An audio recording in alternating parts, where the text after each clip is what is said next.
English అనేది రాదు. నాకు తెలుగు వచ్చు, తెలుగు నా మాతృభాష. అలానే ఇంగ్లీష్ అనేది నేను చదువుకున్న భాష. తర్వాత హిందీ అనేది ఇది కూడా చదువుకున్న భాష, జాతీయ భాష. హిందీ అనేది ఎక్కువ మంది జనాల్లో మాట్లాడటానికి వచ్చిన భాష కాబట్టి ఆ విధంగా హిందీ అనేది ఉపయోగపడుతుంది. హిందీ, ఉర్దూ, నేను హైదరాబాద్కి చెందినవాడిని కాబట్టి నాకు హిందీ వచ్చు. అలానే నేను అక్కడ హైదరాబాద్లో తిరుగుతాను కాబట్టి ఉర్దూ కూడా వచ్చు. సో ఈ భాష అనేది ఎక్కువగా ఈ రెండు హిందీ, ఉర్దూ అనేది ఈ సోదరమండలానికి ఇద్దరు అంటే ఒకే తల్లికి పుట్టిన వాళ్ళు యాక్చువల్గా. కాకపోతే భాష అంతా ఒకటే, కాకపోతే లిపిలో మాత్రం కొద్దిగా తేడా ఉంది. మామూలు మాట్లాడటం అయితే అంతా ఒకటే, కానీ సంస్కృత పదాలేమో హిందీలో ఎక్కువ ఉంటాయి. అలాగే పర్షియన్ పదాలు, అరబిక్ పదాలు ఉర్దూలో కొద్దిగా ఎక్కువ ఉంటాయి, అంతే తేడా. మిగతా చాలా సామాన్యమైన భాష మాట్లాడేటప్పుడు హిందీకి ఉర్దూకి పెద్ద డిఫరెన్స్ అయితే ఉండదు. ఓకే, సో హిందీ అనేది అందుకు ఉపయోగపెట్టారు. సో హిందీ ద్వారా జాతీయ సమైక్యత, సమగ్రత అనేది ముఖ్య ఉద్దేశం. తర్వాత సైన్స్ అనే సబ్జెక్ట్ ఎందుకు ఉంది? సైన్స్ అనే సబ్జెక్టు సైంటిఫిక్ టెంపర్ని డెవలప్ చేయడానికి, దేశంలో మూఢనమ్మకాలని తొలగించడానికి, మన దేశంలో ఉన్న విద్యార్థులు సైన్స్ నేర్చుకోవాలి. సైన్స్ నేర్చుకుంటే ఈ యొక్క ప్రపంచంలో అనేక రకాలైన అవకాశాలు ఏర్పడతాయి. మన దేశంలో సైంటిఫిక్ టెంపర్ అనేది బాగా డెవలప్ చేయాలి. మతాన్ని అలానే ఇటువంటి కుచిత భావాలని తగ్గించుకొని సైంటిఫిక్ టెంపర్ని డెవలప్ చేసుకోవాలనే ఉద్దేశంతో సైన్స్ సబ్జెక్ట్ ఉంది. సరే, మ్యాథ్స్ సబ్జెక్టు. సో మనకి ఫండమెంటల్స్గా ప్రతి ఒక్కటి మ్యాథ్స్తో లింక్ ఉంటుంది. భవిష్యత్తులో మనం చిన్న చిన్న లెక్కలు కూడా రాకపోతే మన జీవితంలో చాలా కోల్పోతాం, మోసపోతాం. కోట్ల రూపాయలు డబ్బులు సంపాదించినా కానీ లెక్కలు కానీ తెలియకపోతే, చాలా చిన్న చిన్న లెక్కలు అనేది తెలియకపోతే నష్టపోతాం. సో మ్యాథ్స్ అనే సబ్జెక్ట్ అందుకనే ఉంది. ఇంకా చాలా ఎక్స్పెరిమెంట్స్ ఉంటాయి దాంట్లో, సైన్స్లో కూడా అన్నింటిలో సబ్జెక్టులో ఉంటాయి. అలానే సోషల్ సబ్జెక్ట్ అనేది ఎందుకుంది? సోషల్ సబ్జెక్ట్ అనేది మన యొక్క పిల్లల్లో ఒక మానవతావాదాన్ని, అలానే సంఘంలో తిరగడానికి కావాల్సిన ఒక మంచిగా అభివృద్ధి చేయడానికి సోషల్ సబ్జెక్ట్ అనేది.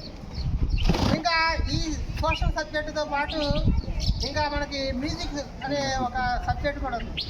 మ్యూజిక్ అంటే కర్ణాటక మ్యూజిక్, హిందుస్థానీ మ్యూజిక్, అలానే ఇంకా కల్చరల్ ప్రోగ్రామ్స్ డెవలప్ చేయడానికి మన ఈ మ్యూజిక్ సబ్జెక్ట్ అనేది ఉంచారు.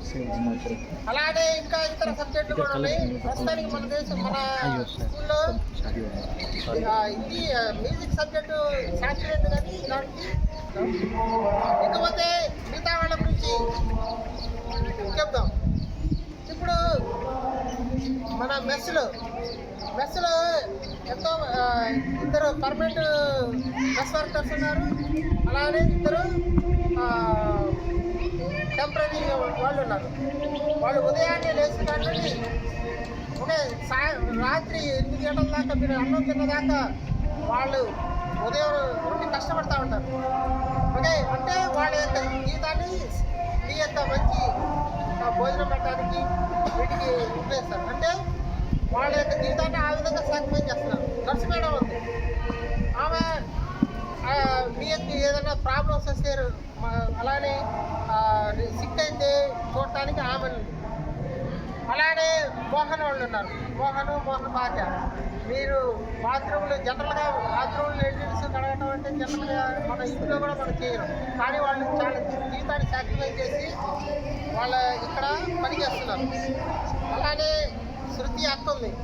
శృతి అక్క మీకు ఆడపిల్లల యొక్క రక్షణ కోసం ఎప్పుడు మీ కాపాడటానికి ఆమె ఇక్కడ ఉంది. అలానే ఆఫీసులో శ్రీనివాస్ సార్ ఉన్నారు, ఆఫీస్ వర్క్, అలానే అడ్మినిస్ట్రేషన్, ఫైనాన్స్ సంబంధించిన విషయాలకు వస్తున్నారు. అలానే ఎలక్ట్రీషియన్ సార్ ఉన్నారు. ఎలక్ట్రీషియన్ సార్ మనకి ఏదైనా కరెంటు సమస్య వచ్చినప్పుడు, లేకపోతే అక్కడ నీటి సమస్య వచ్చినప్పుడు వీడియో తీయడానికి సాల్వ్ చేయడానికి ఆ సార్ ఉన్నారు. అలానే మనకి పీటీ మేడం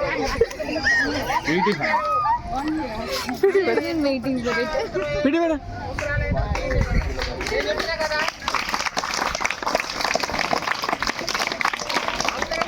అంటే చాలా ప్రతిభావంతమైన PT madam. Okay, so yoga కానీ, వాలీబాల్ కానీ, ఓకే, ఫుట్బాల్ కానీ, లేకపోతే షటిల్ బ్యాడ్మింటన్ కానీ, లేకపోతే లాంగ్ జంప్ కానీ, హై జంప్ కానీ, లేకపోతే 100 మీటర్స్ రన్నింగ్ కానీ, ఓకే, బ్యాటరీ టెస్ట్లు కానీ, ఓకే, అన్ని రకాలుగా ట్రైన్ చేయడానికి మంచిగా మిమ్మల్ని ఆరోగ్యవంతులుగా చేయాలనే ఉద్దేశంతో మేడం ఉన్నారు. మనకి ఏదైనా సమస్య వచ్చినప్పుడు ఇమీడియట్గా మిమ్మల్ని హాస్పిటల్కి తీసుకెళ్ళడానికి కానీ, ఏదైనా అవసరమైతే మిమ్మల్ని హాస్పిటల్ కానీ ఎక్కడికైనా తీసుకెళ్ళాలంటే పోయిస్తున్నాడు.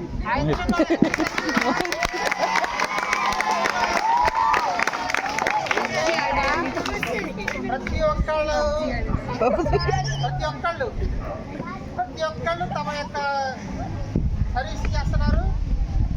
ప్రతి ఒక్కళ్ళ యొక్క ఇక్కడ అపాయింట్ చేయడం యొక్క ఉద్దేశం ఒక్కొక్క వ్యక్తికి, ఒక్కొక్క పోస్ట్కి చాలా important. Okay, so Navodaya foundation day సందర్భంగా మనం నేర్చుకోవాల్సింది ఏంటంటే, మొదటి ప్రైజ్ రావడం కాదు, మొదటి ప్రైజ్ వస్తుందా, సెకండ్ ప్రైజ్ వస్తుందా, థర్డ్ ప్రైజ్ వస్తుందా, అసలు రావటం లేదా, అది కాదు. మనం ఏంటంటే పార్టిసిపేషన్ అనేది ఇంపార్టెంట్. ఎందుకు మనం రణదొంగ కరుణానంద గురించి చెప్పాను, ఫస్ట్ ఎందుకు చెప్పాను అతని గురించి.